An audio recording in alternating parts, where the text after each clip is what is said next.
Afternoon, everyone. Welcome to the latest edition of Outwood Online. This episode is going to focus on getting the most out of Google Sites. We've got some brilliant speakers today who are going to speak to you about how they've used Google Sites. And we're also going to have a little bit of a demo and a bit of a showcase as well. So just to go through the schedule, first of all is welcome and introductions. Then we're going to have the showcase from the different people that have volunteered to take part. A little bit of a demo of some key aspects you might want to take away on how to use Google Sites for myself. And then we're going to wrap up with a bit of a close and an add-on or extension of the week. So without further ado, I'm going to introduce the team of people who are going to do the showcases today. And hopefully here they are now. So good afternoon, folks. If we just do some introductions first of all. I'll introduce myself very, very quickly. My name is Ben Barnes. I'm the Director of Computer Science for Outwood Grange Academy's Trust. Lee, over to you.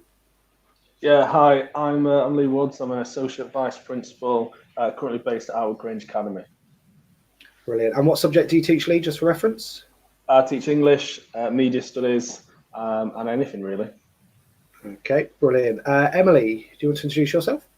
I am Emily Benson. I'm Associate Director of Humanities and I work across the Trust. Okay, fantastic. Claire? Hiya, I'm Claire Wood. I'm Associate Director of Humanities and I also work across the Trust. Fantastic. Scott? Hi, I'm Scott Thomas. I am Head of Humanities at Outwood Academy, Brumby. Fantastic. We've got a lot of humanities representation today. And last but not least, Leanne?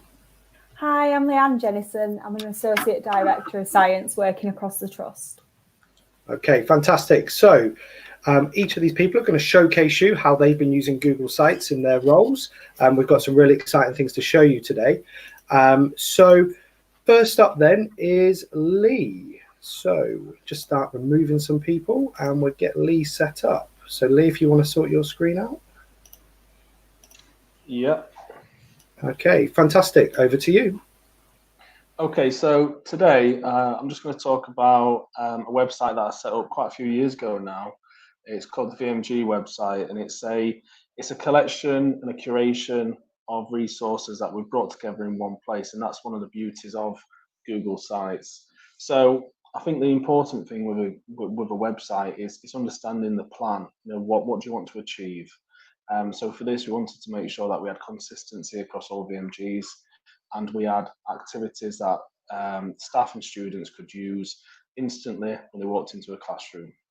So we can see that the plan is split between the 5 continents and the 5 days of the week. We have 90 VMGs at Outwood Grange Academy, so it's important that we had that message being delivered consistently to all students and staff. So the beauty of the website was that it allowed staff to walk in with no planning involved and know that they had some activities to use for their students. So the image on the right you can see is an example of something you need to be careful of. So if I'm putting on some content and it's not been shared appropriately, then staff can go in there expecting to deliver and praise students. But if that sheet hasn't been shared appropriately with students or staff, then that makes it very difficult. So always check your permission. So if something's shared with you and a teacher asks you to put it on a website, make sure it's shared with your teaching staff or whoever you need to access that. Also, if it's got sensitive data on, make sure it's only the staff that can access that. So make sure it's not public or any permissions that need to be secure are secure. Okay, because ultimately we're trying to make students and staff's lives easier. This little situation here where you need access causes issues that you want to try and avoid at all costs. And then obviously since the end of March we've had a lot of change. We had to do stuff differently. I've had to make 3 different sites since the end of March. So we've had a COVID-19 SLT website that we've used for registers, daily documents, safeguarding documents, Google Classroom engagement, and now we're moving towards reopening documents and ways that we can prepare. Also the transition website with spent a lot of time on embedding external content there. So we've got some amazing drone footage that Tristan and I put together. We also got Adam Lockwood from Adwit to come in and do some internal footage, and we made sure we promoted that on the website. So we got the content onto a YouTube channel, and then we embedded it very easily onto the actual website. And then lastly, we've got a cadet website that we've got ready to prepare ourselves for September. So embedding external content is really important. You can see that I've made sure I've got a consistent style across the sites. So staff that use the sites know, I can go to the top right, I can see what key information I need to focus on, click on that information, it's there for me. An example, I'll just click on the reopening tab, you can see that we've got some documents to support reopening. So we've got documents shared in the public domain, and we're just trying to bring it together. And then we've got a draft document that we're working on, and that is updated. So if it's a Google Sheet or if it's a Google Slide, that is constantly updated. So we always know what key information is where. It's always accessible for the right people.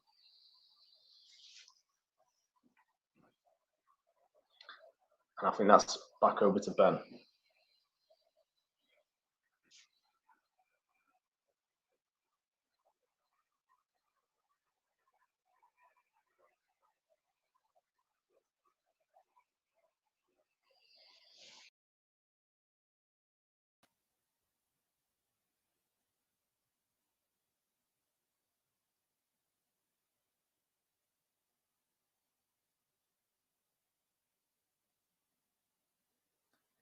I think, Ben, your microphone's muted. Oh, do you know, I thought I'd have learned from last week. Oh my God, right. 2 weeks in a row. There we go. I think people are just tuning in now to see if I forget to unmute my microphone or my dodgy haircut, because I've not had one, or my hair even. Anyway, right. So Lee's obviously shown us how to use it in a particular way. Not necessarily with a particular subject, which is great. And I think Scott is going to probably talk about his subject area, but also talk about how his school are using Google Sites more widely. So with that, I'm going to pass over to Scott and take myself off screen and crawl into a corner somewhere. Over to you, Scott. Thank you. So at the start, I said I was head of humanities at Outwood Academy, Brumby, and I'm going to just sort of show you really the art of the possible with Google Sites. That was the use a phrase that Ben said. So in addition to being head of humanities, I also am associate assistant principal in deep learning and a bit of deep support as well.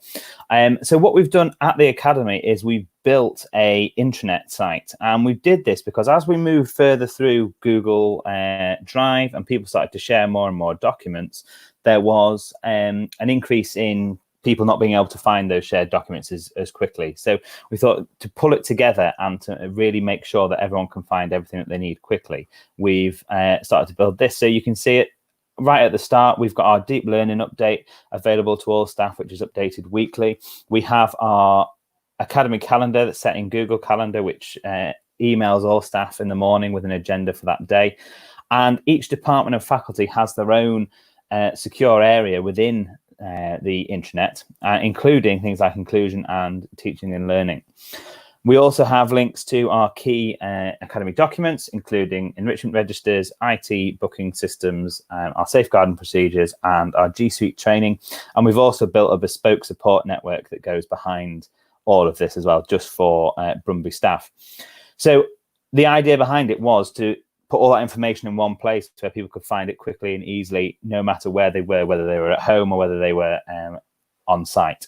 And linked to this, I'm going to show you an example of a department page. So as a humanities department, we have links to all our trackers sent by directors. And all of these are just images that are created in the style of OCloud and put in there, and links to the various documents. You can see that we've got all of our key links at the top, and we go through and you also have this access to staff data portals. So these are separate Google sites that have been created. They are only visible to that member of staff, their line manager, their SLT link, and directors. And they can access everything that they would possibly need as a member of staff in there. And we'll look at that in a moment. But as a head of department as well, they have access to quality assurance dashboards, which give them a summary of their department as they go. Also, we link all of our Praising Stars documentation there and our departmental documents, including positional statements and any of our focus children. And at the bottom again, you see access to OCloud, the Intranet Home, and that gets bespoke support network that exists. So in the purposes of this and for showcasing this elsewhere, we've created this fictional member of staff at the Academy. And this is what most staff will be presented with when they log into their personal data portal. They have access to data analysis, they have access to learning reflections, observations, and performance management. The performance management documentation is just the standard Academy processes uploaded into Google Docs. And we have observations and learning reflections. So you can see, if we go into learning reflections, that the document is available to the staff to see. They have their strengths and they have their areas for development, and we put the overall fine grading on the top. These again are all images that have been created and put in there and updated. So when you save these documents, they will automatically pull through to the right staff member's site as well. So the idea is taking some of the work out of updating this. Back to the home, we've also got anyone who is working with NQTs or ITTs will have access to meeting minute performers, any sort of literature tasks that get set, and standards trackers which exist, so that they can support those colleagues in the best possible way. But I think the bit that I'm perhaps most proud of is the data analysis. Now, as a head of department, I'm very lucky in the sense that OCloud provides me with lots of information about the cohorts that I've got and those that I'm teaching. But as a class teacher, you don't often get access to that. So we try to build a way to replicate a lot of that. So you'll see that each member of staff can access their own data cycle in each time, and they will be presented with a document that looks like this. What you see here is across the bottom, this is an embedded Google sheet, and it's got all the classes of this staff member across the bottom and all the key details on each page. So you can see how big the class is, what the effort scores are, the progress for that group, and then the progress for the subject. You can look at the targets and actual figures for a standard pass and a strong pass at GCSE. And you can see the effort distribution and the prediction distribution as well for that cycle. What it also does automatically is break down the progress. So it puts students with negative progress, or that's less than -1. You have those that are within a grade movement of positive progress, and you have those that are achieving positive progress. This students between -1 and 0, it forms a nice little quick intervention group for you to look at and go, right, well, these are the children I need to intervene with. This is all done automatically and requires no work on a part of the teacher or part of the administrator to do, because you import that information straight from Praising Stars, and there's a system behind Google Sites that displays all of that. I'm sure we can talk about that another time. But the idea is that this is a site that staff members can get to quickly. They can get all the information they need, and it can inform those discussions that they have with their line manager or SLT links, and hopefully enable us to target our interventions slightly better. So yes, that is it. That is me done, Ben. Fantastic. So hopefully, Scott, you can hear me this time. I can. Fantastic. I think we need to get Scott back for how to develop lovely looking trackers at some point. Most definitely. So that's really, I found that personally really, really interesting, how Google Sites can be used in a completely different way to maybe how it was even anticipated or designed. So thank you very, very much for that, Scott. It is much appreciated. So next up then, they come as a pair. We have Emily and Claire. So let's get these on screen, and they're going to talk to you about how geography have used it for curriculum reasons. I'll hand over to them now. Over you go, guys. Brilliant. Thanks, Ben, and thanks for letting us listen to you this time. So welcome to the geography.outwood.com website. So this is our homepage. And initially, the website was set up by Matt Jackson and Paul Laird for GCSE only, and for getting like all the case studies on the system, some knowledge organisers, and the fact that we just had like a page for case studies, a page for knowledge organisers, and then it was a little bit messy. And what we've done is we've had feedback from both staff and pupils, and we've developed the pages a lot more. So if I just click on our GCSE page, and what you will find at the top is a countdown timer to the exams that were obviously meant to be this year. And I think Ben's going to show you how to use those later.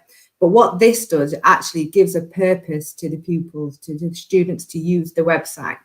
And from this page, it's split into 4 sections, just a general section where you could look at the course outline, some general resources, websites to use.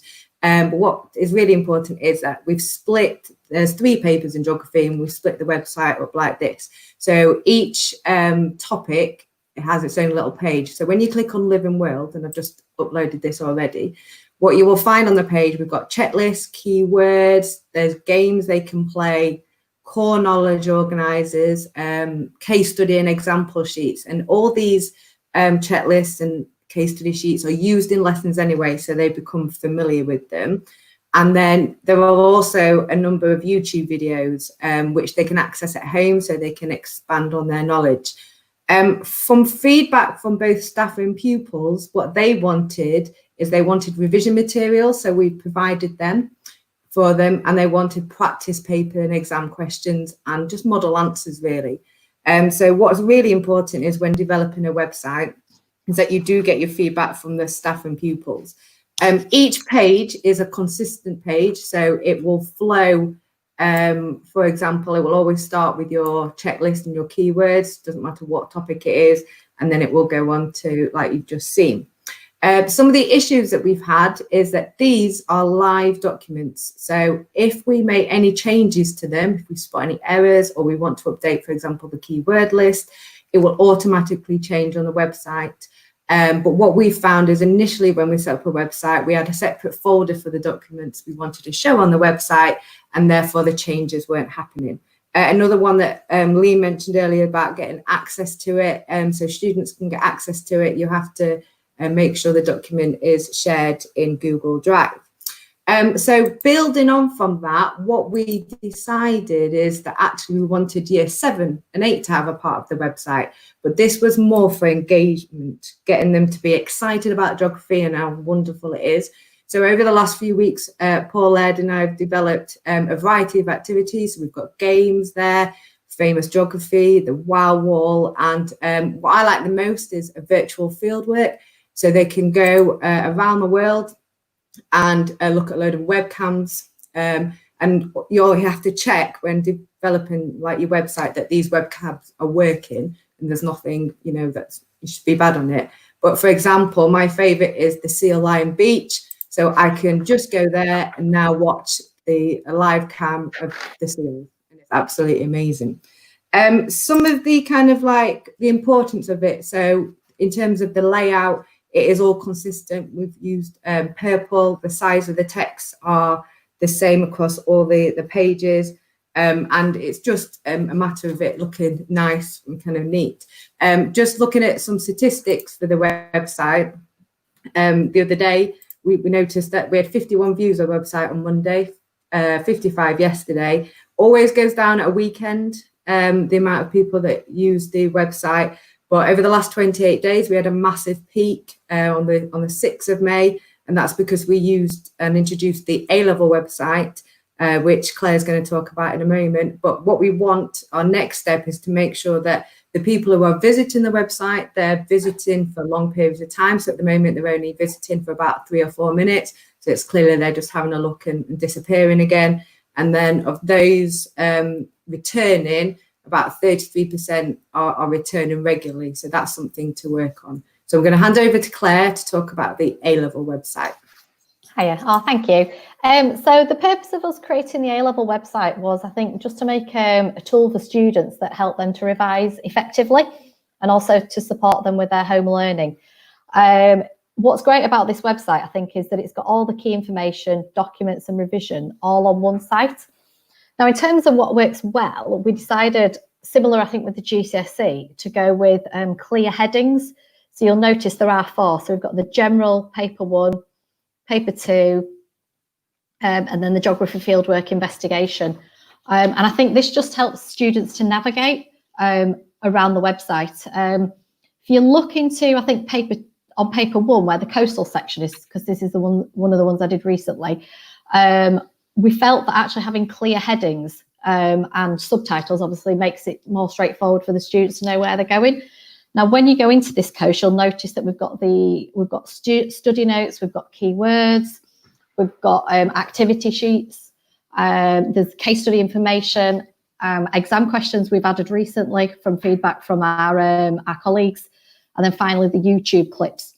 Now, what we've done again is making sure that in every section, they all look the same. So it's about having the layout the same. So I think the students know that when they're navigating between the different sites, that it looks the same. And I just think it helps them to be able to find what they're looking for. In terms of top tips for things that I think it's useful to know, I'm relatively new to this, and actually practicing how to save the links, how to upload things. I found straightforward, but that was with a support from Emily. But just having a go and practicing lots, you do get the hang of it quite quickly. And one of the things I've learned from doing this recently, it's about planning. So just making sure before you actually have a go at doing the site, it's the legwork behind it. So making sure you've got all those documents that you want to upload on there, your activities, the worksheets and things, get them all in one place on Google Drive, because it just makes it a lot quicker, because then you can upload it almost in one go. Having everything labelled clearly is very important on the Google Docs as well, so you know what you're uploading. We also did a lot of video clips. So again, if you look on the coastal one, there's a lot of YouTube clips on there. And again, what was easiest to do was to get all the clips together first. So I set up a Google Doc, put all the links on there and the headings. And once I'd done that, then I just uploaded them in one go. And it was much more straightforward, having done all that planning first, all in one place. And it saves you a lot of time actually doing it that way. That's it from me. So like the interesting thing is that I was taught by Paul Laird and how to set up the website, and it was just through trial and error on over the phone, and we're just playing about with it. And then from what he has taught me, then I've taught Claire over the last week how to make the site and going from there. So actually it's a learning process, and everything is different. So you can see at the top, for example, we've got a banner that was new, and I know Ben's going to talk about the banner a bit later, but again, it's just trial and error. So back to you, Ben. Fantastic. Thank you, folks. And I think the key message I was getting from this is, try things. You can't go that wrong. So yeah, thank you very much for that. Right. Now, last but by no means least, I'm going to pass over to Leanne, who's going to talk about what science have been doing with sites. And So, there we go. Over to you, Leanne.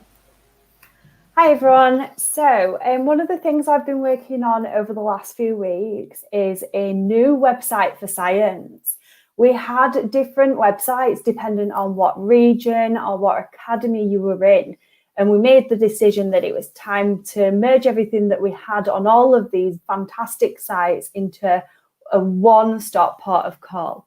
So what you're actually seeing at the moment is a little bit of a sneak peek, because we haven't officially launched this website yet. And while I'm talking about this, I just want to acknowledge that Joe Savage and Dan Meadows from Outwood Academy Newbold helped me so much with this. So if you know Joe and Dan, just echo how grateful I am for their help.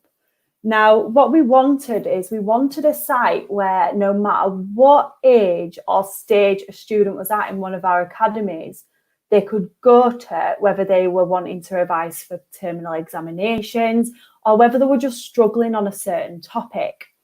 So we've developed this homepage. You can see at the moment, we've got little things like Google Classroom and what topic that's being covered with each year group at the moment on there, a contents page. And I'm just going to show you some of the features that we built in. So we've split it up by stage. So we've got year 7 and 8, 9, 10, 11 and post 16. And then we've also got some extra additional things like careers and science in the real world. If we have a look at 9, 10 and 11, all of these stages are split up in the same way. So We have the welcome page with specifications, and then we split it up by biology, chemistry, and physics. For each topic, we have things like model answers, which is a recorded video of someone working through different styles of exam questions. So we've got calculations, how to structure those answers. Then we've got things like the topic pages where we can see a knowledge organizer, we can see YouTube videos. If we've already made YouTube videos while we've been writing the ones for the schemes of learning we've done on Google Classroom, those are embedded too, and some exam question packs. And then we've got other things like useful revision resources. So whether it's other YouTube pages, other revision websites and how to use them. So how to use Cram, where we've got pre-organized quiz resources, Seneca, we've got our cheeky one markers. Everything's just in one place. And it's the way it's set out is so that if you want to revise, you can find the resources quite easy. Now, my top tip is once you've created your website, before you promote it, get someone who's had no involvement in the process whatsoever to have a go at navigating around it. I've sent the test site to all of the directors with a list of resources for them to try and find without any prompting, just to see how easy it is to navigate around that website. And then what you get back from that is you might get a page that's quite difficult to view, and then you can build extra additional buttons to help people in moving around that website. That's everything from me, I think. Ben, back to you. Fantastic. Thank you, Leanne. And I think, yeah, getting people to try the navigation, because when you're building it, you get so familiar with everything. I think it's always really interesting to just give it to someone else and say, right, find these things. And that's definitely something I've taken away from this. So thank you very much. Okay, right. So now we get on to the bit where hopefully I won't mute my mic. We've showcased, you know, what is possible in sites. And I'm just going to give a little bit of a demo and a little bit of a walkthrough, really, on how we can do this. So if I just get my correct screen shared, just bear with me. So I'm going to go through a couple of key things about getting started with Google Sites. So here I've got a separate sort of account logged in to make it a little bit easier. So the first thing to do is to create the site. So you can just go to New, More, and Google Sites, or there are other ways in which you can access it as well. Now, what Google Sites have done recently is they've added some sort of templates, which is quite nice. So hopefully my internet won't let me down, and it will load sometime this week.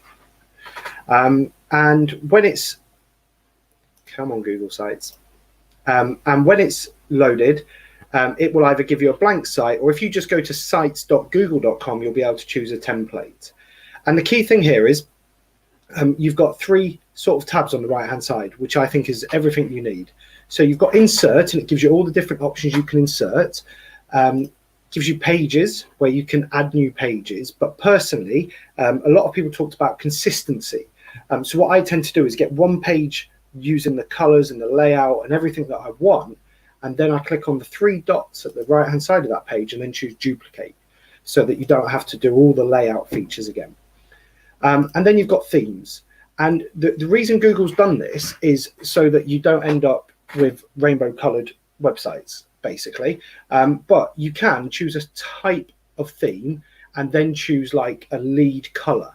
So being the geek that I am, I know that Outwood purple is 5B3293.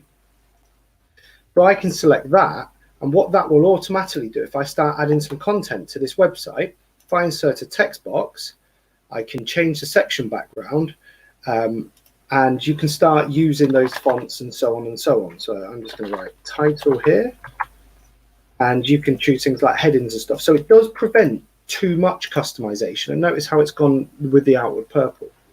So inserting text boxes is straightforward. With images, you can either upload or select, and that's really handy because you can just do a Google search on it. You can link them from your Google Drive, or if you've got a link to an image. But if I just put, I don't know, computer, it will bring up different images, and then you can insert them. And one thing to always be wary of, and it might be me, is obviously if you stretch them too much and they get pixelated, you want a website that looks really, really crisp and clean and nice, clean lines. Other things you've got, which are fairly recent additions, are the layouts option. So, for example, you can put the layouts option, and I reckon Geography might have used this for some of their YouTube videos, where you can then, it gives you a layout. You can upload images, something from Drive, a calendar, a map, something directly from YouTube, or whatever. And you can just link them in, and that's really, really handy. Collapsible text is fairly new, and it's great, but you can only put text inside of it. It'd be great if it can collapse and then have videos and stuff in it. So I can just click that, and when it goes live, it will be like a sort of basically what it says, collapsible text. But what you can't do is you can't put different things inside of it. It's just text at the moment. One of the great things with Google Sites is you can literally just drag and drop stuff around to get it to look how you want. Image carousel, I think Leanne had that going on her website, where it was just cycling through some images, and that can be nice for a nice aesthetically pleasing one. So for example, I know Carlton have created an art gallery. That's maybe something that if they haven't already, they could look at, of cycling through different images. And then you saw on quite a few of them, we had things like buttons.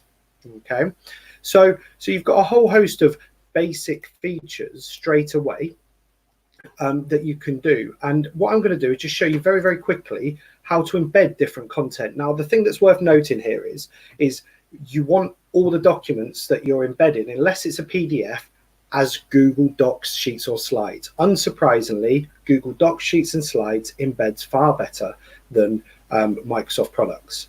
So if I go, for example, down here and I go, let's insert a slide. Now, I've not got much on this account, so it should be quite easy for me to find it. So you can either select slides to insert it like this, although I tend to just use Drive, because then it allows you to navigate easy using My Drive and shared drives. So if I insert this is actually a PowerPoint, and I just want to show you the difference between how it presents them. Okay, so that's a PowerPoint that's just inserting there. I'm then going to insert a Google slide. Okay.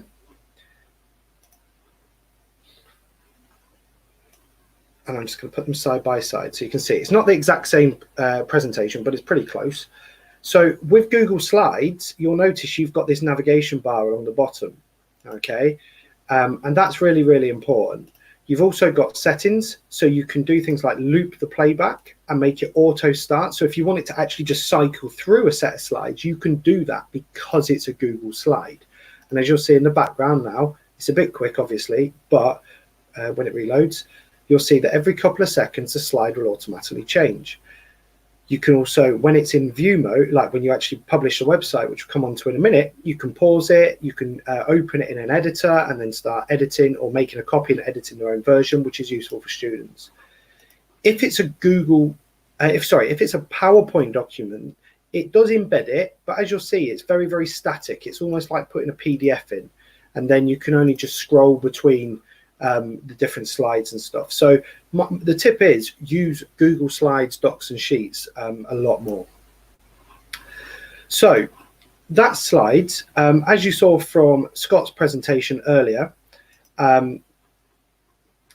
he's included Google Sheets, and again, they can be embedded. And the thing that Emily stated, which sometimes is a bad thing, sometimes is a great thing, is because if they're all Google Docs, it will all update all the time. Okay, so if I go and update this document now, it will update on my website automatically for me. So this is just an activity sheet that we've got. Okay. One other thing you can do, which is also quite handy, is you can insert charts. So if I click charts, it will ask you to select which Google Sheets the chart is in, which I've put one on this hexadecimal task, and it says, do you want to insert that chart? And then that chart will be displayed and will update dynamically depending on what the data being changed. Okay, so it's really, really straightforward just to insert different things. And if I just use another couple of examples, you can insert Google Forms in a website. So, these are quite good for revision. I've got a form here, so I'm just going to click that form. and click insert. And obviously I'd make a website look a lot better than this, and it embeds it really nice and neatly so that they don't have to switch between tabs. So if you create maybe a revision site or even an intranet, like Scott has, you could have forms on there that when they get filled in, they notify certain people. So it might be, you know, a school might want to create a leave of absence form instead of the paper form, and use a Google form on an intranet site for that purpose. And when things get submitted, it emails the relevant person in HR. So it's really, really straightforward to insert all the different types of documents. And as I say, if you've got a layout that you're then happy with and you just want to change the content, you can then select duplicate page. Now I'm just going to create a new blank page because this page is getting horrendously messy. And I'm just going to go through very briefly how we can embed things from other places. So you saw on the science site and you saw on the Humanities site that there were Twitter feeds embedded. Now there is a way of doing this really, really easily. Now, if you go to publish.twitter.com and you've got your Twitter URL, so for example, what's mine? Twitter.com/BBCS teacher. Hopefully that'll work. It will say, how do you want it? You just want it as buttons, or do you want to embed the timeline? And then it will give you this code. And that looks really, really scary. Okay, but it doesn't have to be. All you've got to do is click copy code. And then on your Google site, you've got this option here called embed. And what you can do is click that, and we want to embed code. So we can paste it, click next, it'll give us a nice little thing of how it's going to look, and then click insert. And as easy as that, I've embedded a Twitter feed when it loads. Okay. Another example, which a lot of people might want to take away, is the countdown timer idea. So this countdown timer is at tickcounter.com.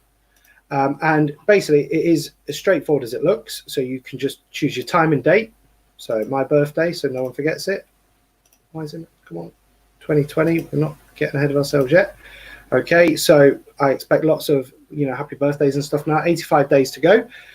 You can change on this one, like the colors and so on and so on. So I could change digits color. Let's go Outwood. Okay, there we go.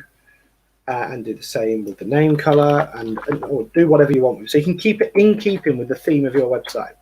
You'll notice here there's like a big button that says embed on your website. So you can just click that. And what it'll do again is it'll give you some code. So you can just right click, copy. Okay, and then you can go back to your Google site, embed code, paste, and then insert it. So just with a few clicks, you can really start to build a website. Now, I know there are lots of different types of websites out there. You know, things like Wix, Squarespace, Weebly, WordPress, and so on and so on. But there's a few things to remember with that, is that any content you put on there isn't dynamic. For example, if you wanted to put a worksheet on, then that worksheet won't update unless you re-upload it. Whereas here, if we're using Google Docs, it will automatically upload everything for us, or sorry, update everything for us. And that's really, really good. The other thing is it gives you full control. So, you know, we're on a managed domain with Outwood, so it allows us to make sure we know who can access it a lot easier rather than being a public facing page. And that's really, really important. And also, I don't think, having used a lot of different sites myself, that you can beat the ease of use of Google Sites. And I think that's really, really important as well. Last couple of things that I'm going to mention then are the navigation settings. So at the top here, you've got a little cog that you can click on, and it gives you a few options. So at the moment, my navigation bar is along the top, but I can just change that to the side. And what that does is it gives a little sort of sidebar when you click on it, which is nice. And also announcement banner. So that is what Emily alluded to, where on the Humanities, when they've got a competition, and you can turn on show banner and you give a message. Important COVID-19 information. And then you can put a button, and then you can link it to a page in the site. And just like that, he says, we've got a nice banner that will appear on every page. So at the moment on the G Suite training website, I've got one of those, but I've got one to say, hey, we've added Outwood Online here, go and have a look at it. Emily's got one to notify people of a competition and so on. I think it's a really nice, just small addition. So the final thing that I just want to go over after I've shown how easy it is to do all of these things is publishing, because a lot of people get tied up a little bit with publishing.